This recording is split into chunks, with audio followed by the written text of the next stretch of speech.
Sleep Hygiene: How to Train Your Mind to Fall Asleep Fast and All Night. That's So right. basically, stay asleep. That's right. We got 7 suggestions or options. And yes, you do want to go through all of them because actually, number 6 and 7, I never heard of. Yeah. And I've read a lot on sleep. And that's why I wanted to get this video out there so people are aware of it. Yeah, you want to have the habit that your mind kicks into this sleep mode every time it goes into The that. first one, bedroom, is only for 2 things.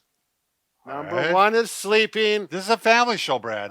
That's exactly my Yeah. point, Bob. And number 2 is for making families. Yeah. No, we all know it's for that relationship Relationship building. building. Exactly. Sure. So we got to get that in our mind. That's the number 1 rule. The next one, no cell phones, no laptops, no TVs are going to be in the bedroom. Not only do Right. they keep your mind active about other Yes. things that may get you ruminating They put out blue light. and the blue light. Yeah. So it's a twofold And issue. blue light is working to keep you awake. It's telling your body it's supposed to be awake, that there's sunlight coming out. Number 1 thing to help you is stay consistent Right. with your time. Yep. Like if you go to bed at 10 o'clock during the week, you should really try to get fairly close to that in the weekend too. Wind down appropriately an hour or so before you go to bed. At least an hour. Yep.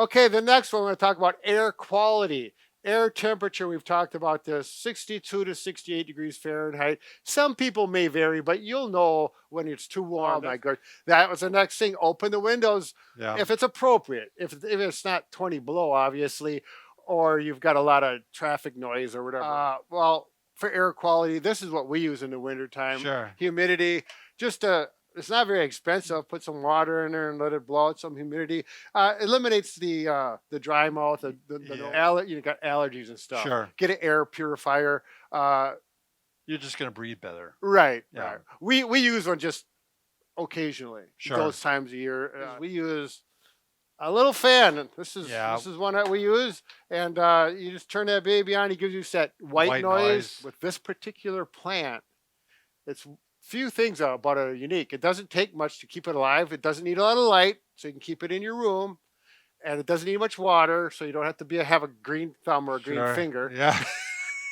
There's another story to that. But what the unique thing about this plant is, in the evening, throughout the night, is when it produces the most oxygen and it absorbs the most carbon dioxide. Fun. So you're actually freshening your air with the plant.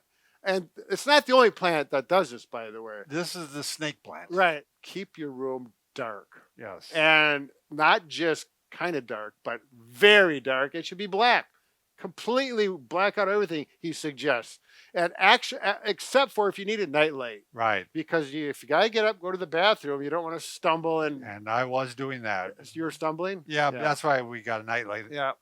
But there's a solution. It's a red nightlight, so that what happens is the light does not affect the melatonin. The melatonin. Sure. And then it's going to help maintain that sleepiness and that drowsiness.